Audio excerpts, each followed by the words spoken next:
cooking for a cause. I'm Fiore Tedesco. Thanks for watching and coming to cook with me today. We're gonna make meatloaf today. Also, I'd like to thank New Belgium for putting this together and to Southern Smoke for doing the awesome work you do, and for Kosher for putting that together. So we've got some ingredients here, and we're gonna manage this in parts. We've got an onion, some carrots, some fennel, some radicchio, which just came into season, awesome. Some ground pork, ground beef, some bacon, some thick cut smoky bacon, mustard, tomato jam, I'll tell you about that in a little bit, some panko breadcrumbs, any breadcrumbs, a couple eggs, and you're gonna really need some beer. I've got the Fat Tire, New Belgium's Fat Tire, and 1554. One of them I'm gonna be cooking with, one of them I'm likely gonna be drinking. So first thing we're gonna do, we're gonna saute some of this fennel, onion, and carrot. We're gonna saute that in a little butter, and that's gonna be like the veg base inside the meatloaf. And then we're gonna use that fennel and the carrots a couple different ways in the dish. And part of what I love about this is how vegetal this is. There's a good bit of meat in it, right? But there's also like a healthy dose of veggies.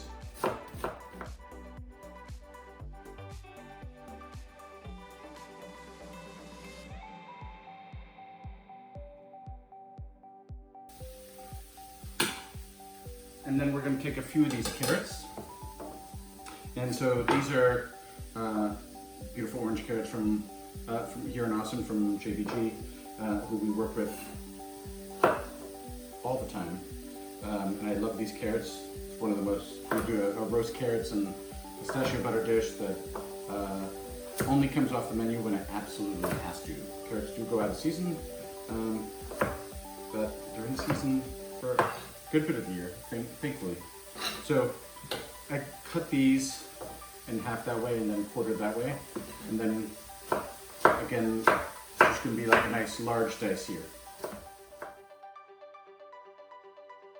I did not peel these carrots. I don't love peeling carrots because a lot of the flavors in there, a lot of the nutrients are in the skin. Instead, I take one of these green scrubbies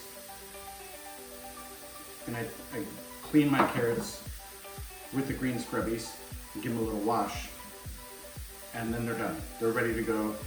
Super helpful. So I'm gonna put a touch of kosher salt in my veg while it's sweating out. Lights are good. And this is a head of fennel. I'm gonna take that head, the bulb there, put it aside. I'm gonna take a lot of the greens here, put aside with the head. We're gonna use that in a second. So these are already set up to just to dice into little coins.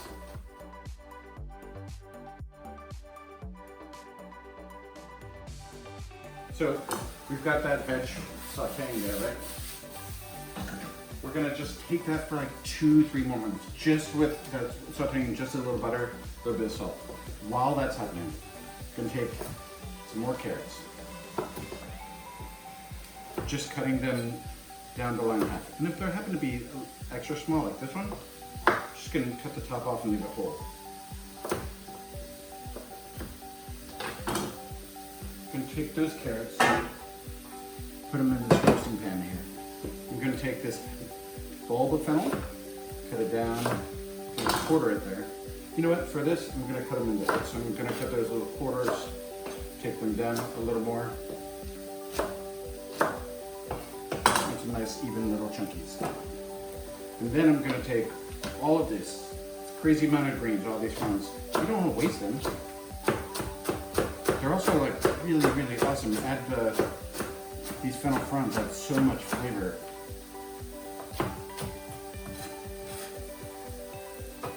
Once roasted. So we're going to start here by putting all those veggies together. Some olive oil, get it nice and wet and nice and coated. And now I'm gonna take the fennel, carrot, and radicchio, which we want to braise. Now we're gonna do like half of this radicchio up front, and I'm just gonna do like inner cores here. That's the stuff that's the hardiest. I'm just gonna like scatter it about a little bit. Toss it in some of the seasoning, the olive oil. That right now is gonna go in the oven. Oven set at 350. We're gonna let that party in there for about 20 minutes or so. Get nice and roasty before we start adding the meatloaf into there. While that's happening, I'm gonna talk about the meat we're using. So we've got a pound of ground beef, a pound of ground pork, some bacon. This beef is beautiful local beef from Fiore Farms here. This pork happens to be from Peaceful Pork here in Central Texas as well. And we can go ahead and put both the beef and the pork in a bowl. Now we're gonna start assembling everything else. We've got our beef, our pork, putting some salt in. I use about 3% here in this meatloaf as well, so it's a great ratio if you're measuring things out precisely, which it's nice to do, but it's also sometimes really nice not to do. And we've got our meat, 2 eggs, 1, 2. We've got some mustard. I have a really big spoon for this tiny little jar of mustard. This is like 2 tablespoons of mustard. I used a mix of Dijon and some grainy whole mustard. And then I have like about a cup of breadcrumbs. And then we have our mix of veggies, our fennel. So we let that cool. Ideally, you let that cool for a while, like a good 15-20 minutes until it's like room temp again. So we're gonna take that whole big honkin' mozz that we got set into a beautiful shape, and now we're gonna tear it right up. This one ball is gonna be enough. It's gonna be exactly what we need. So we are then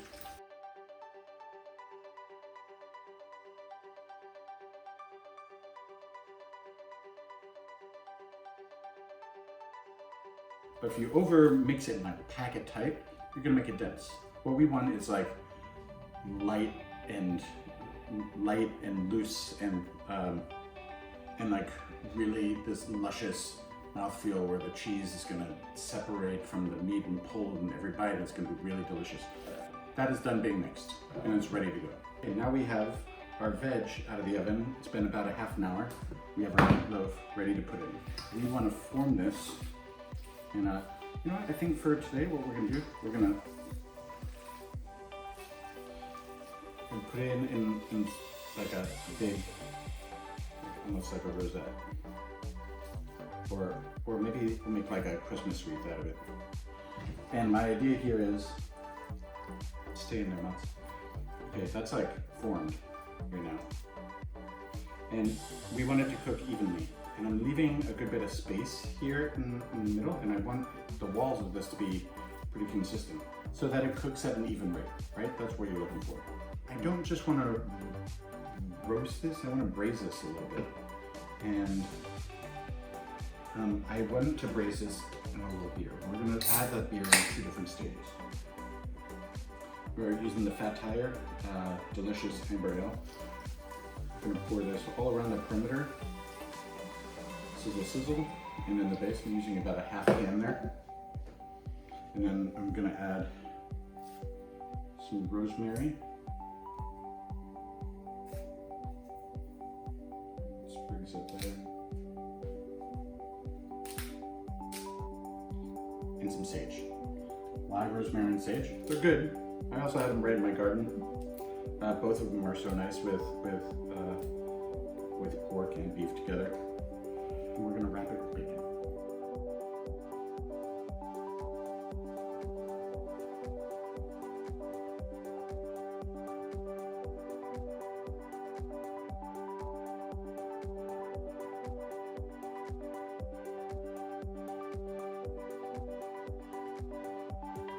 Okay, so now we have that meatloaf with our fat tire, braised and veggies, bacon on top, ready to go.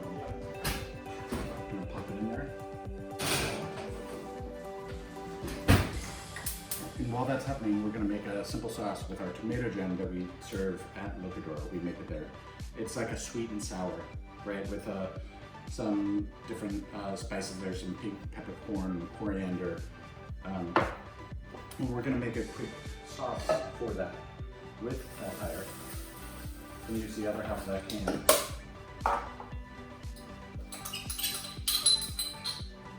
And that tomato jam. We're gonna let that cook down for about 15 minutes or so. And that's what it's looking like right now. And you can add other things. You can add some chicken stock. You can add white wine. The beer, the maltiness, the richness of it's gonna, there's a lot of water in there. It's gonna evaporate and get rich and dense. But you could use wine if you wanted instead. You could also use this beautiful beer. This 1554. But I'm just gonna drink this one instead while that's working.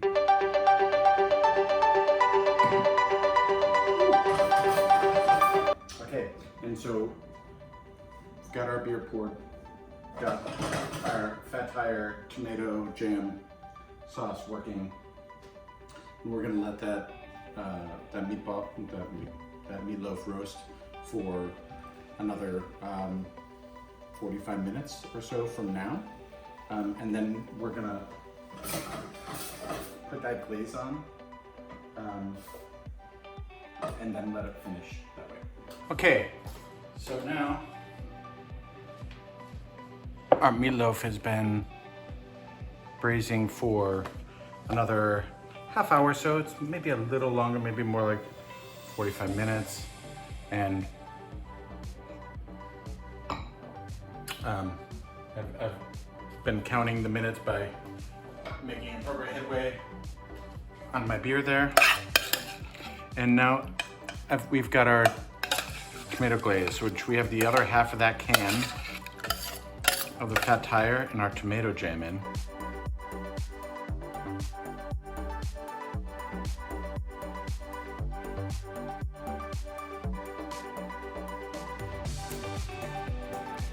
I'm gonna put a little more sage and rosemary back on. I've already got some cooked down there, but I really like to add ingredients into a dish, sometimes several times at different stages, because you get more depth. You'll taste that flavor. We're gonna taste the sage like in a more hyper caramelized notes from the stuff we put on near the beginning, and then we're gonna taste this fresher, more high note here at the end, and just a little bit more of the rosemary. We also don't want to overwhelm with those notes. But there we have it. That is now going to go back in the oven to finish. And yeah, we're going to let this go for another 25 minutes until it's done. Done is going to be like 155 degrees Fahrenheit on this, and that's how you know. And I can't wait to see it and try it.